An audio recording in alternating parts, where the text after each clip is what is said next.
Okay, तो पहला word है आपका आज का, first word we have anonymity. Anonymity, ANOMITY,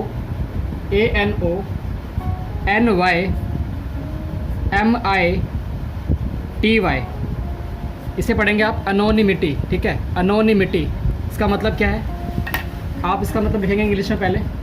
इसका मतलब है नेमलेसनेस।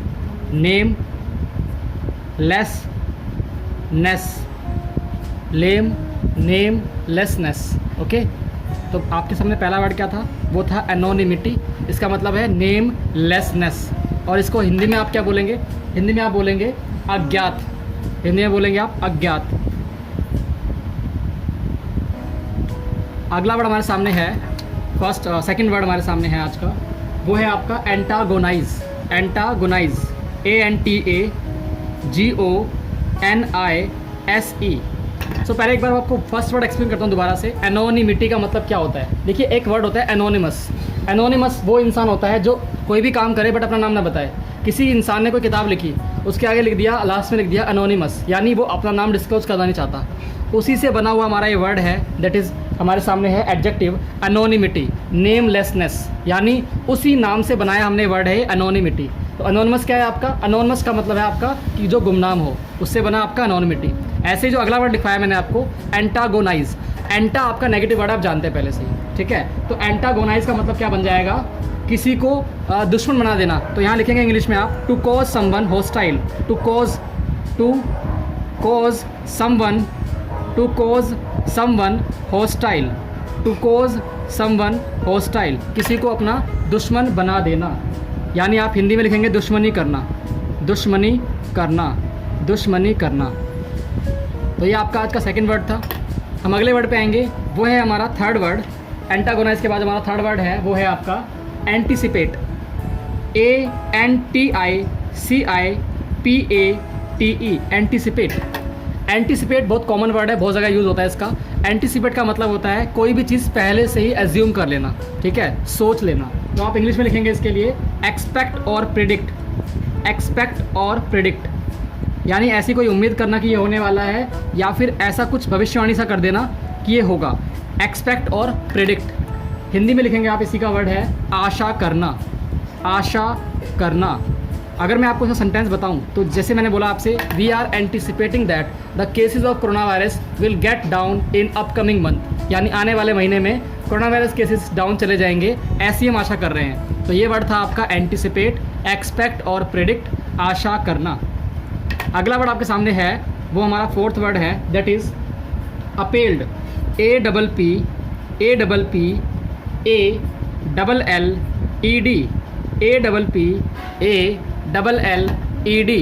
तो ये वर्ड आपका सामने है, इसका मतलब होता है शॉक्ड।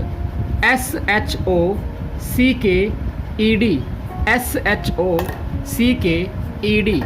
ओके, यानी बेसिकली अपेल्ड जो है आपका, इसका मतलब है शॉक्ड, आश्चर्यचकित हो जाना। तो आप हिंदी में लिख सकते हैं आश्चर्यचकित। आश्चर्यचकित। हमारे पास नेक्स्ट वर्ड है, फिफ्थ वर्ड हमारे सामने है, और ये आपका वर्ड हो जाएगा अप्राइज। APPRISE।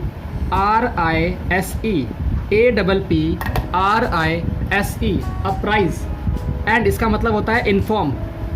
इन्फॉर्म, और इसको बोल सकते हो आप टेल, यानी दो वर्ड हो जाएंगे इसके इंग्लिश में, इन्फॉर्म करना, किसी को बताना। मैं इसका एग्जांपल देता हूँ आपको। जब गांधी जी चंपारण गए थे, गांधी जी के बारे में आपने पढ़ा होगा, गांधी जी जब चंपारण गए थे तो वहाँ पे जाके उन्होंने क्या किया था, उन्होंने वहाँ पे जाके जो है ये पता लगाया कि गांधी जी ने पता लगाया कि किसानों की क्या समस्याएं हैं। तो वहाँ पे एक इंसान था, उन्होंने गांधी जी को किसानों की समस्या के बारे में बताया। तो ये उस इंसान ने क्या किया, उस इंसान ने अप्राइज़ किया गांधी जी को किसानों की समस्या के बारे में, यानी इन्फॉर्म किया। तो आप हिंदी में लिखेंगे इसका मीनिंग बताना या सूचना देना। बताना या फिर सूचना देना। तो ये आपका वर्ड था फिफ्थ। हम आएंगे सिक्स्थ वर्ड के ऊपर, एंड सिक्स्थ वर्ड हमारे सामने है, ये क्या हो जाएगा आपका sixth word, it will be aspersion. ASPERSION, aspersion, ठीक है, एज पर्सन पढ़ेंगे इसे हम। और इसका मतलब आपका हो जाएगा इंग्लिश में डिफेमेशन। DEFAMATION, MATION, यानी किसी को जो है किसी पे लालछन लगाना या किसी की छवि खराब करना।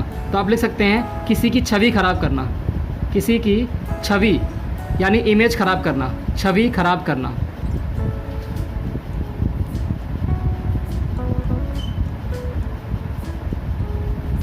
नेक्स्ट वर्ड हमारे सामने है 7th word, that will be audacious, AUDACIOUS, audacious, AUDACIOUS, audacious. And इसका मतलब क्या बन जाएगा आपका करेजियस, COURAGEOUS,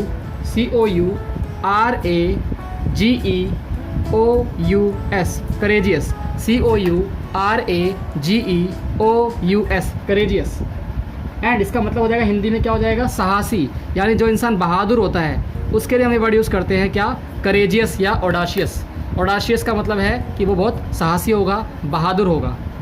8वें वर्ड पे आएंगे आप। 8वां वर्ड हमारे सामने है aversion, AVERSION, aversion, AVERSION, aversion. एक वर्ड सुना होगा आपने अवर्स, अवर्स मतलब किसी को नापसंद करना, उसी से वर्ड बना है ये अवर्जन।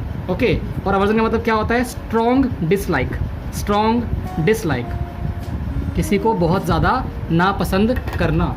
और इसका हिंदी में मीनिंग क्या हो जाएगा आपका, नफ़रत करना या घृणा करना, नफ़रत बोल सकते हैं आप इसे, नफ़रत करना। अगला वर्ड हमारे सामने क्या है, 9th वर्ड हमारे सामने है अवर्ट, AVERT, अवर्ट। ये वर्ड भी आपने बहुत सुना होगा। ट्रैफिक को अवर्ट किया जाता है कई बार। ट्रैफिक को, मान लो कहीं कंस्ट्रक्शन चल रहा है रोड पे, तो ट्रैफिक को टर्न कर दिया जाएगा वहाँ से कि आप यहाँ से ना जाएं, यहाँ से जाएं, क्योंकि यहाँ कंस्ट्रक्शन चल रहा है। द ट्रैफिक वॉज अवर्टेड हम बोल सकते हैं, ठीक है। तो इसका हिंदी में ही लिखेंगे आप, to turn away, to turn away, to turn away. English में मीनिंग लिखेंगे आप, इंग्लिश मीनिंग है ये, टू टर्न अवे। अब हिंदी में इसका मतलब क्या हो जाएगा, से बचना, से बचना, मतलब उस रोड से बचें आप, वहाँ से आप ना जाएं, आपको रास्ता चेंज करके जाना चाहिए, because there is a construction going on. हम आते हैं नेक्स्ट वर्ड पे, that will be 10th word हमारे सामने आ जाएगा, और ये होगा बेलफुल, BALEFUL, बेलफुल, BALEFUL, बेलफुल। इसका इंग्लिश मीनिंग क्या हो जाएगा आपके सामने, इसका मतलब हो जाएगा अनफ्रेंडली, ठीक है। इसका मतलब हो जाएगा अनफ्रेंडली या हॉस्टाइल, अनफ्रेंडली, अनफ्रेंडली या फिर हॉस्टाइल, दो मीनिंग हो जाएंगे इसके आपके, अनफ्रेंडली या हॉस्टाइल। एंड इसका हिंदी मीनिंग क्या हो जाएगा आपका, हानिकारक। एक्चुअली जो चीज़ आपके लिए सही ना हो उसे हम बोलते हैं हॉस्टाइल, हानिकारक। तो ये आपके आज के 10 वर्ड्स थे।